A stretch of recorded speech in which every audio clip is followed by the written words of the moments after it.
മലയാളത്തിനോടൊപ്പം ഗുജറാത്തിയും സംസാരിക്കുന്ന ഒരു സിനിമാ നടൻ. തൻ്റെ കരിയറിലെ തുടക്കകാലത്ത് ഒരുപാട് വിമർശനങ്ങളും ഒരുപാട് അവഗണനകളും നേരിട്ട് പിന്നീട് മലയാളത്തിലെ എക്കാലത്തെയും മികച്ച താരങ്ങളുടെ നിരയിലേക്ക് വളർന്നു വന്ന ഉണ്ണി മുകുന്ദൻ്റെ കഥ.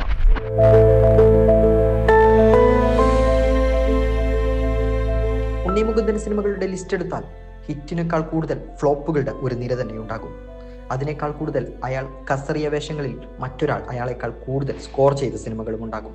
വിക്രമാദിത്യൻ പോലെയുള്ള സിനിമകൾ. മല്ലു സിംഗ് ഉണ്ണി മുകുന്ദന്റെ കരിയറിലെ ഏറ്റവും വലിയ ബ്രേക്ക് ത്രൂ ആയിരുന്നു. പക്ഷേ അത് കഴിഞ്ഞ ശേഷം ഉണ്ണി മുകുന്ദൻ അഭിനയിച്ച സിനിമകളിൽ പലതും തിയേറ്ററുകളിൽ ശ്രദ്ധിക്കാതെ പോയി. അതിനുശേഷമാണ് ഉണ്ണി മുകുന്ദന്റെ ഗെയിം ചേഞ്ചിങ് ലെവലൊന്ന് മാറുന്നത്. പിന്നീട് അയാൾ രാഷ്ട്രീയവുമായാണ് മുന്നോട്ട് പോയത്. സിനിമകളിൽ പലപ്പോഴും രാഷ്ട്രീയം കലർത്താൻ തുടങ്ങി. വിവാദമായ പലരുടെയും കൂടെ ഫോട്ടോകൾ എടുത്ത് പോസ്റ്റ് ചെയ്യാൻ തുടങ്ങി. പ്രത്യക്ഷിച്ചും സംഘപരിവാർ അനുഭാവികളോടൊപ്പം ഉണ്ണി മുകുന്ദനെ നിരന്തരമായി കാണാൻ തുടങ്ങി. ആ ഒരു ബെൽറ്റിലേക്ക് ഉണ്ണി മുകുന്ദനെ മതേതര കേരളത്തിന്റെ സമൂഹം മാറ്റി നിർത്തുകയും ചെയ്തു. മലയാള സിനിമയിൽ ഉണ്ണി മുകുന്ദൻ ഇനി ഒരിക്കലും ശോഭിക്കില്ല എന്ന രീതിയിലേക്ക് കാര്യങ്ങൾ മാറി. എന്നാൽ അവിടെ നിന്നാണ് മലയാളികളുടെ വികാരമായ ഭക്തിയെ കൂട്ടിപ്പിടിച്ച് ഉണ്ണി മുകുന്ദൻ വളർന്നു തുടങ്ങിയത്. അതിന്റെ ഭാഗമായി വന്ന ജയ് ഗണേഷ് ആയാലും അയ്യപ്പൻ സിനിമയായാലും ശരി, ബോക്സ് ഓഫീസിൽ ചെറിയ രീതിയിൽ ചലനങ്ങൾ ഉണ്ടാക്കി. എന്നാൽ മാളികപ്പുറം വൻ ഹിറ്റായി മാറുകയും ചെയ്തു. അതിനുശേഷം ഉണ്ണി മുകുന്ദൻ ഒരു മലയാള സിനിമയിലെ അനിഷേധ്യ വേഷങ്ങളിലേക്ക് കടന്നു വന്നു എന്നൊന്നും ആരും കരുതിയിട്ടില്ല. ഭക്തി സിനിമകളുമായി അയാൾ ഒതുങ്ങിപ്പോകുമെന്ന് കരുതി. അപ്പോഴാണ് ഒരു മാർക്കോ വരുന്നത്, ഒരു ഇടിവെട്ട് മാർക്കോ. മലയാള സിനിമയുടെ സീൻ മാറ്റുക മാത്രമല്ല, പാൻ ഇന്ത്യൻ ലെവലിലേക്ക് മാർക്കോ വയലൻസുമായി കടന്നു ചെന്നു. അത് പിടിച്ചുലക്കിയത് കിൽ അടക്കി വാഴുന്ന ആ ഒരു സെക്ഷനെയായിരുന്നു, ആ ഒരു വയലൻസ് സെക്ഷനെയായിരുന്നു. അവിടെ നിന്ന് മാർക്കോ 2 ഇപ്പോൾ ഉണ്ണി മുകുന്ദന്റെ പ്രയാണം. ഉണ്ണി മുകുന്ദന്റെ കരിയർ പ്ലേ എങ്ങനെ എന്നതിനനുസരിച്ചായിരിക്കും ഉണ്ണി മുകുന്ദന്റെ വളർച്ച നിശ്ചയിക്കാനാവുക.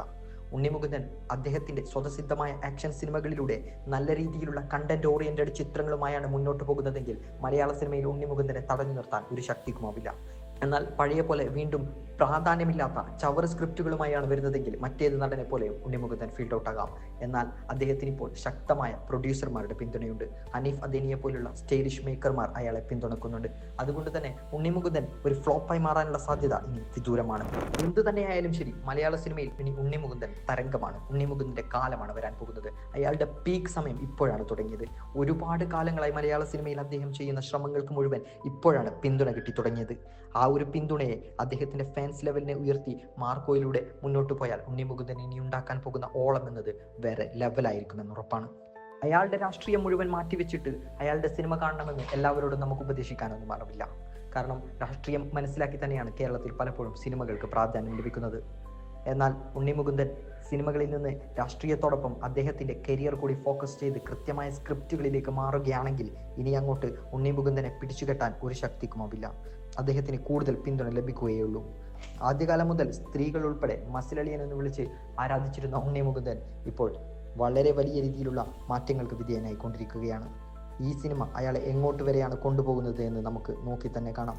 മലയാള സിനിമയുടെ ഗതി മാറ്റുന്ന ചിത്രങ്ങളിലേക്ക് ഉണ്ണി മുകുന്ദൻ ഇനിയും കടന്നു വരട്ടെ എന്ന് തന്നെയാണ് നമ്മൾ ഓരോരുത്തരും ആഗ്രഹിക്കുന്നത്.